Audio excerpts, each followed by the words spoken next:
मृत्युंडम महाकाय सूर्यकोटि संप्रभ निर्विघ्नं कुरु मे देव सर्वकार्येषु सर्वदा। गणेश भगवान की जय। शंकर शंकर हर हर शंकर शंकर शंकर जय जय शंकर। मंगल भवन मंगल हारी उमा जपत ए त्रिपुरारी। हर हर महादेव शंभो काशी विश्वनाथ गंगे माता पार्वती संगे। देखिए, शिव भगवान से जुड़ी कथा है और आप लोग इस कथा को हर समय, जब समय मिले, मौका मिले, उसको सुनिए। अगर आपको अच्छा लगे तो हर हर महादेव लिखिए और उसको थोड़ा सा लाइक सब्सक्राइब करके सबको भेजिए, क्योंकि थोड़ा सा भी कथा सुनने का बहुत बड़ा महत्व होता है। हम आप लोगों से बार बार कहते हैं कि आप लोग अपने सुनिए, दूसरों को भेजिए, क्योंकि सत्संग बिना विवेक नहीं होता, सत्संग से ज्ञान नहीं होता। अब देखिए, शिव जी पार्वती जी पृथ्वी के देवता हैं। ये लोग हमेशा सारे संसार को जन्म देते हैं, तो सबके बारे में देखते हैं कि लोग क्या कर रहे हैं, कितना सत्संग कर रहे हैं, कितना पूजा कर रहे हैं, कितना नाम ले रहे हैं, कितना कीर्तन कर रहे हैं, किसके घर में संध्या हो रहा है, सवेरा हो रहा है, सब देखते रहते हैं। इसीलिए संध्या प्रदोष काल मतलब क्या होता है, जब सूर्य नारायण डूबते हैं और रात होती है, तो थोड़ा सा जब डूबते हैं आधा दिन, थोड़ा सा संध्या होता है, कि प्रदोष काल। उसी समय जो अपने दरवाजे पर दीपदान करता है, तुलसी को दीपदान करता है, ईशान कोण में अपने भगवान के सामने ज्योति जलाता है, उसके घर में कभी कोई दोष नहीं आता, कोई बीमारी मारे, उसके पितर खुश रहते हैं। क्योंकि संध्या बेला प्रदोष काल में लक्ष्मी माता, ज्येष्ठा माता हर घर में जाती हैं। अब हम लोग को दिखाई नहीं देता है, लेकिन गुप्ती रूप से घूमती हैं। अब जिसके घर में दरवाजे पर देख रहे हैं दीप जला रहा है, तो लक्ष्मी माता प्रवेश कर जाती हैं। और जिसके घर में कुछ नहीं हो रहा है, उसके घर में जो उसकी बहन है वो लक्ष्मी, वो घुस जाती हैं। तो इसीलिए कहते हैं कि देखिए, कर्म प्रधान है। ठीक है, आत्मा है, शरीर है, तो लेकिन शरीर में तो भगवान आत्मा बना के भेजे कर्म करने के लिए, कि अब तुम इस शरीर में आत्मा जब तक है, देखिए आत्मा तो मेरा कर्म है कि नहीं। जिसे सवेरे हम उठते हैं, ब्रश करते हैं, नहाते हैं, धोते हैं, कपड़ा धोते हैं, तो आत्मा है तभी तो कर रहे हैं। जिस दिन आत्मा निकल जाए, क्या शरीर करेगा? नहीं न करेगा। तो आत्मा रूपी जो भगवान हमारे अंदर बैठे हैं, तो ही सब करा रहे हैं। तो हम मानते हैं आत्मा है, कुछ करने वाले नहीं, कुछ कराने। अरे करने वाले क्यों नहीं है भाई? भोजन तो कर रही हैं ना, तो किसको खिला रही हैं? शरीर को खिला रही हैं ना। तो हर कर्म भगवान ने बनाए हैं, कि इसीलिए ये रास्ता सीढ़ी बना है कि आप अगर कर्म कर रही हैं, भगवान को नवा रही हैं, धुआ रही हैं, दीप दान कर रही हैं, ज्योति जला रही हैं, तो ये आपका कर्म है। इससे क्या होता है कि धीरे धीरे आपका श्रद्धा भगवान के प्रति बढ़ता जाएगा, बढ़ता जाएगा। आप ऊपर सीढ़ी पर चढ़ते जाएंगे, चढ़ते जाएंगे। तो भगवान भी तो यही देखते हैं कि किसके घर में कौन कर्म हो रहा है। कौन के लोग कहते हैं हम दिया नहीं जलाते, हम भगवान को धूप नहीं दे, हम भगवान को पूजा नहीं मानते, हम भगवान को नहीं मानते। अरे भगवान तुम्हारे अंदर है, तभी तो शक्ति दी है करने के लिए। लेकिन कौन किसको समझाए, लेकिन यह है कि करना चाहिए। तो अब यही तरह पार्वती जी से शंकर जी तो ये हमेशा कहते हैं, देखो पार्वती जी, हमेशा अपने जन्म कर्म के, अपने बोल से, अपने कर्म के अनुसार जन्म मिलता है। एक जब पुनर्जन्म में एक राजा थे, उनके कोई संतान नहीं था, तो किसी लड़के का अपमान कर दिए थे, उसको डांट ओट दिए थे, इसीलिए उनको संतान नहीं हुई। लेकिन क्या हुआ कि एक ब्राह्मणी थी, उनको 2 बेटा था, 2 बहू थी, उसके पति नहीं थे। अब दोनों देवरानी जेठानी ना आपस में लड़ती थी। और जब किसी का पक्ष लेती थी तो वो अपन उस सास को लड़ती थी। एक दिन क्या हुआ कि बूढ़ा जो है जंगल में चली गई लकड़ी काटने। जब जंगल में लकड़ी काटने गई, पहले तो चूल्हा पर खाना बनता था, तो ये महादेव जी पार्वती जी से कह रहे हैं कि देखो पार्वती, कैसे कैसे कर्म का फल मिलता है। तो एक उदाहरण के लिए हम कहानी टाइप से बता रहे हैं आप लोगों को, शिव पुराण की बात बता रहे हैं कि कैसे कैसे कर्म का फल मिलता है। तो अपना क्या हुआ कि लकड़ी काटने जंगल में गई। जब जंगल में काटने गई तो लकड़ी काट रही, तो उसी समय बहुत भयंकर सांप उधर से आ रहा था। जब सांप आ रहा था तो बेचारी डर गई कि अब तो आज हम गए, सांप हमको कर। लेकिन वो धीरे धीरे करके जब सांप उसके पास, तो कहा माँ डराइए मत, हम आपको नहीं काटेंगे। अब उसको ये आश्चर्य हुआ कि सांप हो गए, कैसे बोल रहा है, कोई सांप क्या बोलता है। लेकिन वो कहा कि माँ हम सांप नहीं, हम एक मानुष हैं, हमको श्राप मिला है, 21 साल के बाद मेरा मानुष तन हो जाएगा। अभी हम सांप के रूप में 21 साल हैं, लेकिन हमको बहुत भूख लगा है, 2 दिन से हमको कुछ नहीं मिला। एक ऋषि के आश्रम में थे, वहाँ लोग लिया कि जंगल में पटक गए। अब सांप को कौन इज्जत करता है माँ, हम तो सांप शरीर में है, लेकिन मेरा आत्मा तो मानुष का है।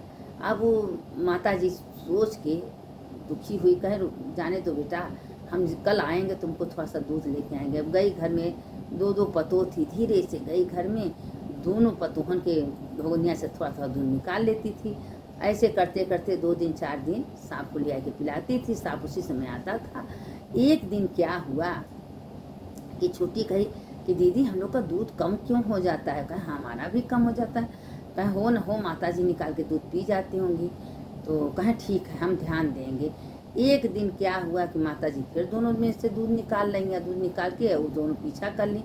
पीछा करते करते करते करते देख जे जंगल में खूब भयंकर सांप काला, और उसको दूध पिला रहे हैं। कहे अरे हमारे साथ तो लग रहा है कि कोई चुड़ैल है, बताइए कोई सांप को दूध पिलाता है क्या? सांप इसको कुछ बोल भी नहीं रहा है, ना डस रहा है, ना काट रहा है। अब वो दोनों मारे डरन भाग गई घर। जब भाग गई घर, जब सास घर गई तो जो गाली दी, गंदी गंदी बातें बोली, वो बेचारी रोती रोती उसी जंगल में चली गई। जाके जंगल में जाके एक जंगल में बैठ के रो रही। सांप उसके पास है, कहे माँ क्यों रो रहे? कहे बेटा हम तुम्हारे लिए हम दूध नहीं दे सकते, मेरे पास कुछ नहीं है, हमारी बहू हमको घर से निकाल दी, हम क्या तुमको पिलाएंगे बेटा, मेरे पास तो कुछ है। कहे जाने दीजिए माँ, तुम्हारे पास कुछ नहीं तो मेरे साथ चलिए। उसको लेके गया। अब लेके जाते जाते जंगल में ले गया। जंगल में एक गुफा था, गुफा में एक कमरा था, उसी में दोनों रहते रहते रहते बहुत दिनों तक बीत गया। बीतने के बाद जब वो जिस दिन उसका 21वां साल होने वाला था, उसके ऊपर एक बहुत भयंकर पेड़ गिर गया। पेड़ से दर्द के मार होने लहान हो गया। अब बूढ़ा किसी तरह से पेड़ हटाई और सांप गोली सांप के लेके ऋषि के आश्रम में गई। वहाँ लेपन की, दवाई की, दर्पण की, दवाई दर्पण करते करते वहाँ ऋषियों से दूध मांग के उसको पिलाती थी। अब धीरे धीरे धीरे धीरे वो अपने रूप में आने लगा।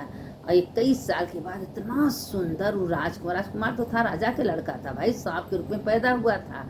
लेकिन सब कह दिया कि सांप है, सांप करके तो जंगल में फेंक दिए थे, कोई ऋषि ले गए थे। लेकिन अब वो अपना कर्मानुसार पुनर्जन्म के पाप के कारण से 21 साल तक वो सांप में रहा। तो ये लोग कहते हैं कि हमसे कौन गलती होता है कौन नहीं, तो हम क्या किए, कैसे हुआ, क्यों दुख पा रहे हैं? हम ही कुछ न कुछ गलती करके आते हैं तो हमारा पाप हमको पीछा नहीं छोड़ता। अब वो अपना क्या हुआ कि जब 21 साल हो गया तो हम कहे कि हम उस घर में नहीं जाएंगे जो माँ बाप हमको पैदा करके जंगल में फेंक दी, हम नहीं। तो उसकी जो पालने वाली माँ थी, जो दूध पिलाती, कहे बेटा एक बार सच्चाई तो समझ लो, सच्चाई जान लो, क्या सच्चाई है क्या नहीं है, तुम ऐसे क्यों छोड़ रहे हो? चलो गए, मंत्री से पूछे राजकुमार कि मंत्री राजा कहाँ है? राजा कहा अरे वो तो बहुत दिन के बाद उसकी पत्नी गर्भवती हुई, उसने एक सांप को जन्म दिया, उसी समय से उसको सांप को जंगल में फेंकवा दिए लोग, उसी समय से लोग बिस्तरा पर पड़े हैं। वो लोगों को आवाज़ नहीं आ रही है, बोली नहीं आ रही है, वो लोग क्या करेंगे? अब इतना बातें सुनते ही अब राजकुमार जब राजा रानी के पास गया, पैर छुका है, माँ पिताजी हम आपके बेटे हैं। अब उनको जिससे लगा एक अलग शक्ति चेतना उनके शरीर में आ गया। जब चेतना आ गया शरीर में, उठ के बैठ गए। कहे तुम मेरे बेटे हो? कहा तुम्हें तो पैदा करके जंगल में थे, 21 साल के बाद हम राजकुमार हो गए हैं। कह रही बेटा हमको पंडित बताया था कि तुम इसको पालो पोसो, 21 साल के बाद तुम्हारा बेटा वापस आ जाएगा, लेकिन कोई सुना नहीं। उस जब से तुम गए हो तब से हम लोग बिस्तरा पर पड़े हैं बेटा। अब उसने समझ लिया राज कि हाँ राज क्या है। दुनिया में कोई नहीं चाहता है ना, सब लोग ने कहा अरे सांप को रखोगे लोग क्या कहेंगे। अब उसमें उसकी जो असली माता पिता थे एकदम स्वस्थ ठीक हो गए। जब ठीक हो गए तो बड़े धूम से राजकुमार का राजाभिषेक हुआ।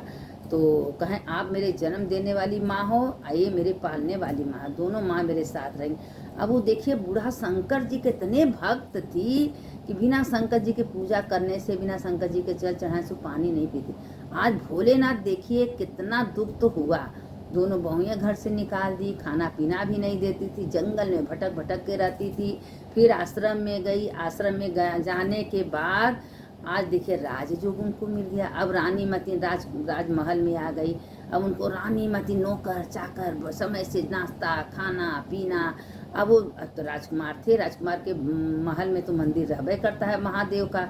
महादेव के मंदिर में जाती थी, सवेरे पूजा करती थी, शंकर जी को जल चढ़ाती थी, और पूजा करते करते उसी में उनको नाश्ता पानी कुछ करना तो है नहीं। अब भाई पैसे कौड़ी की राजकुमार राजमहल में कहाँ कमी होता है। और राजकुमार अपनी माँ मती मानता था उनको। मानते मानते एक दिन क्या हुआ कि दोनों माँ, वो जो बीमार थी वो भी स्वस्थ हो गई, सुंदर हो गई भाई अपने बेटे को पाए कि, और राजकुमार जो उसके पिता थे वो भी अच्छे हो गए। अब दोनों हो गए तो कहें कि ठीक है, हम नौकर चाकर तो थे ही, अब कहें कि राजकुमार का भाई शादी करना है, राजकुमार बड़े हो गए हैं, कोई अच्छी लड़की देख के शादी हो जाएगा। अब उसके लिए बड़े बड़े बड़े बड़े राजाओं के घर से लड़कियां आने लगी। तो जब आने लगी तो महादेव से जाके राजकुमार ने बोला, उनकी दोनों माँ बोली, हे महादेव, तो आपको जो अच्छा लगे वो मेरे बेटे के लिए करिएगा, कोई ऐसी पत्नी दिलवाइएगा कि जो घर संभाले, राजमहल संभाले, अच्छी हो, पढ़ी लिखी हो, हे महादेव, हे देवों के देव, हे महादेव। प्रार्थना की। अब महादेव तो भाई देवों के देव महादेव हैं, लोग कहते हैं महादेव का आराधना कर से महादेव भर भर के देते हैं, कभी महादेव उसको दुखी नहीं रखते हैं। अब क्या हुआ कि अब सब कहता है कंकड़ को अगर आप 12 साल तक पूजा कर लीजिए जड़ तो उसमें भी भगवान विराजमान हो जाते हैं, भगवान स्वयं आ जाते हैं। अब आप सब तो साक्षात महादेव का पूजा कर रहे हैं तो उनको क्यों नहीं आएंगे। अब एक राजकुमार की राजकुमारी आई, वो बहुत मतलब अच्छी थी, सुंदर थी। अब वो देखते राजकुमार को एकदम मोहित हो गई, तो कहे हम शादी करेंगे तो इन्हीं से करेंगे, और संस्कारी बढ़िया घर की थी। अब भोलेनाथ तो कभी गलत होने नहीं देंगे। देखिए अपने भक्त को भले कष्ट देते हैं भोलेनाथ शुरू में परीक्षा लेने के लिए, लेकिन फिर उसका निवारण कर देते हैं। ये कभी मत सोचिएगा कि हम भगवान का पूजा कर रहे हैं तो भगवान हमको कष्ट दे। भगवान कभी किसी को कष्ट, जो आपको कष्ट होता है इतना सोच लीजिए आपके कर्मानुसार होता है। जो आप पुनर्जन्म में गलती सही कुछ भी की हैं उसी का दंड मिलता है। जब ये सोचिए, जरा विचार करिए, भीष्म पितामह जैसे उनको इतना बड़ा दंड मिला कि सिर्फ सैया पर सोते पूरे शरीर में तीरे तीर। द्रौपदी को कष्ट मिला, द्रौपदी 14 साल तक जंगल में रही, कैसे कैसे अपना जीवन। कृष्ण भगवान न होते तो क्या द्रौपदी का होता, लेकिन कृष्ण भगवान का मनन करती, चिंतन करती, एक एक रोआ में एक एक बार में कृष्ण को बसा ली थी, तो कृष्ण भगवान हर पग पग पर उनका साथ दिए। कुंती को देखिए क्या सुख पाई थी, इतने बड़े राजघराने की थी, पांडव से शादी हुआ, जंगल में गई, कैसे कैसे दूसरी शादी के, ये सब विचार करिए जरा ना। तो क्यों अपने दुख को लेके आप लोग चलते हैं भाई। अरे दुख तो मेरे कर्मानुसार आएगा ही। अब हम मानुष तन है, कोई ना कोई गलती तो करते हैं ना, कोई हम सच्चे के तो देवता हैं नहीं, पता नहीं कितना गलतियां हमसे होती है। तो ये सोचना चाहिए कि आत्मा जो हमारे अंदर है वही परमात्मा का रूप है। बस ये सोचना चाहिए, मन से, तन से, अपने कर्म से, अपने बोली से किसी को कष्ट नहीं देना चाहिए। अगर हो सके तो उसका निवारण आप कर दीजिए, नहीं हो सके तो उसको कष्ट मत दीजिए। बस यही सोचिए कि हे भगवान आप मेरे अंदर हो, हमसे अच्छे कर्म कराइएगा, अगर अच्छा न हो सके तो बुरा भी मत कराइएगा। देखिए जरा सा 2-4 औरत राजा की बुराई कर दी थी, खाली वो किसी का उसमें दोष नहीं था। राजा ने खीर बनवाए, ब्राह्मण को खिलाए, चील ले जा रहा था सांप, एक ब्राह्मण सब मर गए, लेकिन वो सब पूरे पाप, वो सब जो बुराई की थी उनके खाते में चला गया। तो क्या है, हमको जान के अनजान क्यों बनते हैं भाई, क्यों हम किसी का बुरा बोलते हैं, बुरा चाहते हैं, बुरा करते हैं, इसका फल भी हमको भोगना पड़ेगा। अगर मन से किसी का हम बुरा सोच लिए, मन से बुरा चाह लिए, मन से हम कह दे कि फलाने बहुत गलत है, फलाने भोगेंगे, उसका भी पाप हमको भोगना पड़ेगा।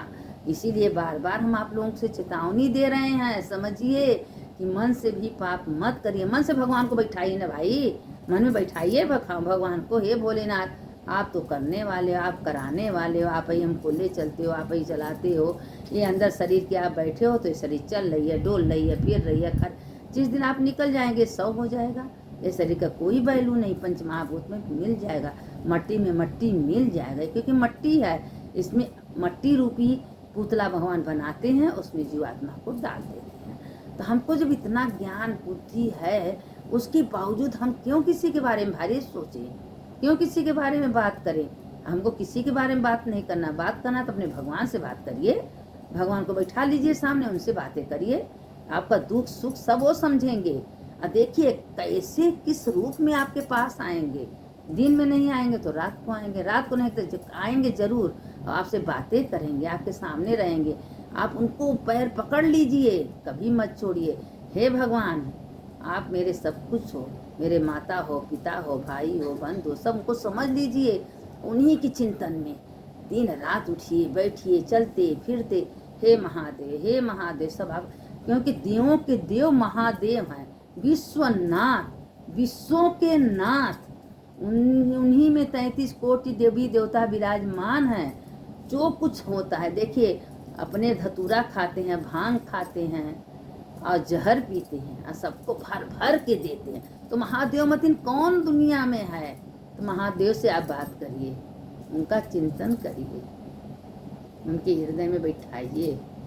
देखिए महादेव कैसे आपका सुनेंगे। अब इसके आगे कथा हम कल आप लोग को भेजेंगे। शंकर शंकर हर हर शंकर, शंकर शंकर जय जय मंगल भवने मंगल हारी, उमा जपते त्रिपुरारी, हर हर महादेव शंभो, काशी विश्वनाथ गंगे, माता पार्वती संग, हर हर महादेव। उन्हीं का चिंतन करिए, सब कल्याण भोलेनाथ करेंगे, आपके हृदय में बैठ जाएंगे। जो कुछ कहना है, रोना है, भगवान के सामने कहिए, किसी से मत कहिए, कोई आपका नहीं सुनेगा, आपका मजाक उड़ाएगा, महादेव सब सुनेंगे। सुनने वाले की जय, सुनाने वाले की जय।